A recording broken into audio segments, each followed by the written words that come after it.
কবে পেয়েছেন ইন্টারভিউ লেটারটা? 30শে জানুয়ারি 2026। এই যে আপনারা দেখতে পাচ্ছেন, আপনারা যারা ইউএস এর ফ্যামিলি ইমিগ্রেশনের F1, F2A, F2B, F3 বা F4 ক্যাটাগরিতে দীর্ঘদিন ধরে অধীর আগ্রহে ইন্টারভিউর জন্য ওয়েট করছেন বা প্রসেসিংয়ের বিভিন্ন স্টেজে আছেন, এবং যারা এই ইমিগ্রেশন ভিসা স্থগিত হওয়ার আদেশে আসলে হতাশার মধ্যে আছেন যে কবে এই স্থগিত আদেশ উইথড্র হবে, বা আমরা এখন কি স্টেজে, আমরা এখন কি নতুন করে ইন্টারভিউ লেটার পাবো কিনা, বা আমাদের কেসগুলো প্রসেসিং চলবে কিনা, তাদের জন্য একদম লেটেস্ট আপডেটেড এবং বাস্তব একটা এক্সাম্পল শেয়ার করব আজকে, যাতে আপনারা ক্লিয়ার একটা ধারণা পান যে এই মুহূর্তে আপনাদের কেসের কোন স্টেজে আসলে স্থগিত, বা এখনও কি ইন্টারভিউ লেটার নতুন করে ইস্যু হচ্ছে কিনা।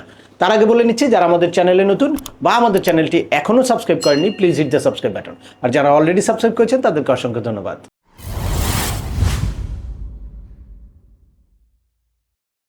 ওয়েলকাম ব্যাক, আপনাদের সাথে আছে আমি সিএম আমিনুল বাহার। আমাদের এই চ্যানেলে ইউএসএর ইমিগ্রেশন ভিসার একদম I-130 পিটিশন ফাইল করা থেকে শুরু করে ইন্টারভিউ প্রিপারেশন পর্যন্ত প্রসেসিংয়ের বিভিন্ন স্টেপ বাই স্টেপ ইনফরমেশন আছে। অ্যাট দ্য সেম টাইম বিভিন্ন রকম আপডেটেড ইনফরমেশন আছে, কী কারণে আপনার কেসটা বাতিল হতে পারে বা কীভাবে আপনার কেসটাকে এক্সপার্টাইট করতে পারেন, আপনার চাইল্ডের এইজ আউটটাকে কীভাবে আপনারা অ্যাভয়েড করতে পারেন, সেই সংক্রান্ত হিউজ ইনফরমেশন আছে। আপনারা যারা যেই টপিক্সে ইন্টারেস্টেড, দয়া করে ওই রিলেটেড সকল ভিডিওগুলো দেখবেন।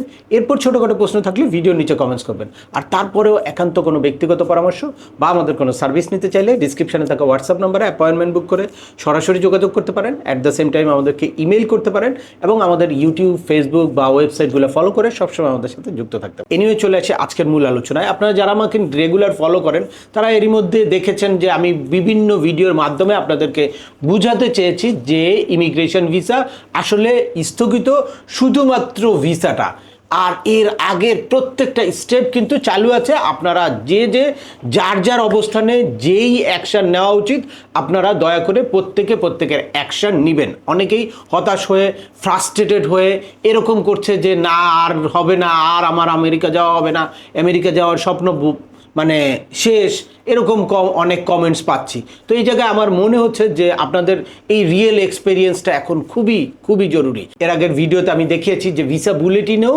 একটা চেঞ্জ এসেছে এই 21শে জানুয়ারির পরে।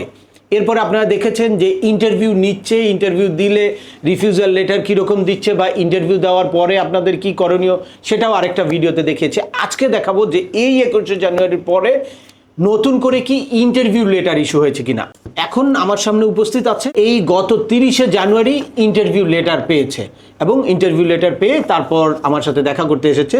তো ওনার মুখ থেকে শুনবো যে ওনার কেসটার আসলে প্রায়োরিটি ডেট কবে বা কেসের সিকোয়েন্সটা। চলুন আমরা সরাসরি ওনার সাথে কথা বলি। জি, আসসালামু আলাইকুম। ভালো আছেন? আপনি ভালো আছেন? আলহামদুলিল্লাহ। তো আপনি আমাদেরকে, আমার চ্যানেলগুলা কতদিন ধরে ফলো করেন? আপনার চ্যানেল প্রায় 7-8 বছর যাবত। 7-8 বছর যাবত। আচ্ছা, তাহলে তো অনেক দীর্ঘদিন। তো কেমন মনে হচ্ছে ইনফরমেশনগুলা? হ্যাঁ, আপনার কাছ থেকে মানে অলওয়েজ আমি ভালো সাজেশন পাইছি, এই কারণে বারবার আপনার কাছে আসি। তো আপনার কাছে খুবই ভালো লাগে চ্যানেলটা, এবং আপনার কাছে এই জন্য আবার আসলাম।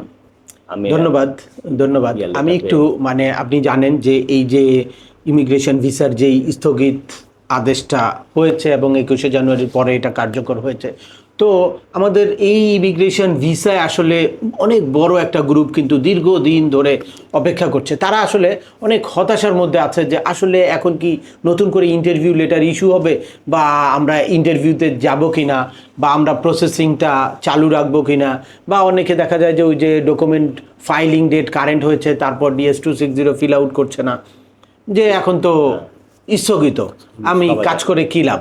কিন্তু এই জায়গাটা আমি ক্লিয়ার করার জন্য লাস্ট কয়েকটা ভিডিওতে কথা বলেছি। তো আজকে আপনার এই সিকোয়েন্সটা বুঝলে তারা হয়তো উপকৃত হবে, এই জন্যই আমি আপনাকে ক্যামেরার সামনে নিয়ে আসা। আপনার কেসের প্রায়োরিটি ডেটটা কবে ছিল? আমার কেসের প্রায়োরিটি ডেট 30শে জুলাই 2007-এ। আচ্ছা, ডকুমেন্ট কোয়ালিফাই কবে হয়েছিল? 13ই আগস্ট 13ই অগাস্ট। আপনার ক্যাটাগরি হচ্ছে F4 ক্যাটাগরি। তো ইন্টারভিউ লেটারটা একটু দেখাবেন, কবে পেয়েছেন ইন্টারভিউ লেটারটা? 30শে জানুয়ারি 2006। এই যে আপনারা দেখতে পাচ্ছেন এই লেটারটা কবে ইস্যু হয়েছে, 30শে জানুয়ারি 2026। ওনার ইন্টারভিউ ডেটটা হচ্ছে 9ই মার্চ 2026।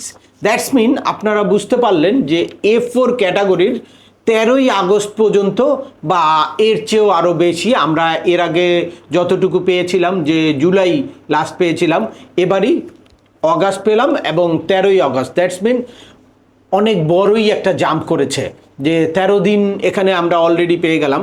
তো আরও 2-1 দিন থাকতে পারে। আরও কারা ইন্টারভিউ লেটারের মধ্যে পেয়েছে তারা আপনারা একটু কমেন্টস করে জানাবেন, তাহলে আমাদের ভিউয়ার্সরা এক্স্যাক্টলি বুঝতে পারবে যে কত তারিখ পর্যন্ত ইন্টারভিউ লেটার ইস্যু হলো। তাহলে পরবর্তী মাসে আপনারা যারা এর পরের কিউতে আছেন তারা কিন্তু অপেক্ষায় থাকতে পারেন এবং তারা আপনাদের স্ব জায়গায় একটা প্রিপারেশন নিতে পারেন। তো এই ডিকিউটা আপনারা F1, F2A, F2B, F3, F4 প্রত্যেকের জন্যই সমান। একমাত্র ইমিডিয়েট রিলেটিভ যারা আছে IR1, IR2, CR1, IR5 এইসব ক্যাটাগরিতে ডিফারেন্ট একটা ডিকিউ মেনটেন করে, ডিফারেন্ট একটা কিউ মেনটেন করে। ওগুলা মোটামুটি 1 বছর আগে অর্থাৎ 25 সালের জানুয়ারি ফেব্রুয়ারিতে যারা ডকুমেন্ট কোয়ালিফাই হয়েছে তারা এখন ইন্টারভিউ ডেট পাচ্ছে। আর এই আদার্স ফ্যামিলি ক্যাটাগরি সবাই ধরতে পারেন যে এই 2021-এর অগাস্টে যারা ডকুমেন্ট কোয়ালিফাই হয়েছেন তারা এখন ইন্টারভিউ লেটার পাবেন। অলরেডি 13 বা 15ই আগস্ট পর্যন্ত অলরেডি ইন্টারভিউ লেটার ইস্যু হয়েছে। তো এর মধ্যে যদি আপনারা কেউ ইন্টারভিউ লেটার না পেয়ে থাকেন তাহলে ওই ব্যাপারটা নিয়ে আপনারা একটু অডিট হতে পারেন বা আপনারা দেখতে পারেন যে কী কারণে আপনাদের ইন্টারভিউটা আসে নাই, ইন্টারভিউ ডেটটা আসে নাই, বা পরবর্তী ডেট পর্যন্ত অপেক্ষা করতে পারেন, এরপর প্রয়োজনীয় ব্যবস্থা নিতে পারেন।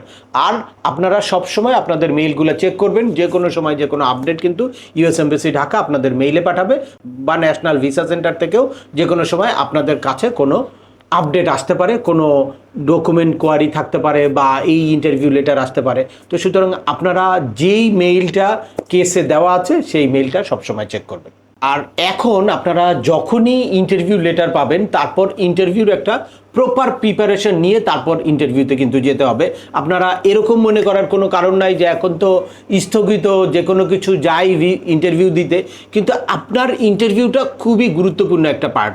আপনি যদি সাকসেসফুলি ইন্টারভিউ দিয়ে ফেলেন তাহলে আপনাকে শুধুমাত্র এই পজের আন্ডারে রিফিউজ করে ঝুলিয়ে রাখবে। যখনই পজটা উইথড্র হয়ে যাবে সাথে সাথে আপনার ভিসাটা ইস্যু হয়ে যাবে বা আপনার ভিসাটা অ্যাপ্রুভ হয়ে থাকবে, আপনি তখন পাসপোর্ট জমা দিলেই আপনি ভিসা পেয়ে যাবেন। বাট এখন যদি কোনো কারণে আপনি এই ইন্টারভিউতে প্রপারলি অ্যাটেন্ড করতে না পারেন বা কোনো কিছু কনফিউশন থাকে তাহলে সেটার জন্য আলাদা একটা রিফিউজাল ইস্যু হবে। সে কারণে আপনারা চেষ্টা করবেন যে ওই পজ ছাড়া আর কোনো কাজ যাতে আপনাদের না থাকে। আপনারা সঠিকভাবে ইন্টারভিউর প্রিপারেশন নেবেন এবং যেই যেই ডকুমেন্ট আপনাদের কেসে আপলোড করা দরকার প্রপারলি সেগুলো অবশ্যই আপলোড করে নেবেন। ইন্টারভিউ লেটার পাওয়ার পরে অবশ্যই আপনার যেই লয়ার বা যেই কনসালটেন্ট আপনার প্রসেসিংটা করেছে তার সাথে কথা বলবেন অথবা কোনো এক্সপার্টের সাথে সব ডকুমেন্ট দেখিয়ে আপনার কেসটা রিভিউ করে দেন আপনারা ইন্টারভিউতে যাবেন। তো আজকের ভিডিওটি আর দীর্ঘায়িত করছি না, আশা করি এই ভিডিও থেকে আপনারা ইউএসের ফ্যামিলি ইমিগ্রেশনের একদম লেটেস্ট আপডেটেড কিছু ইনফরমেশন পেয়ে গেলেন। তারপরেও আপনাদের যদি এই সংক্রান্ত কোনো রকম কোনো প্রশ্ন থাকে অবশ্যই আমাকে কমেন্টস করে জানাবেন। আর ভিডিওটি ভালো লাগলে বা তথ্যবহুল মনে হলে লাইক দিয়ে আপনার বন্ধুদের মাঝে শেয়ার করে দেবেন যাদের এই ইনফরমেশনগুলো অত্যন্ত প্রয়োজন। আবার দেখা হবে নতুন কোনো গুরুত্বপূর্ণ টপিকস নিয়ে। সে পর্যন্ত সবাই ভালো থাকবেন, সুস্থ থাকবেন এবং আমাদের চ্যানেলের সাথেই থাকবেন। আল্লাহ হাফেজ।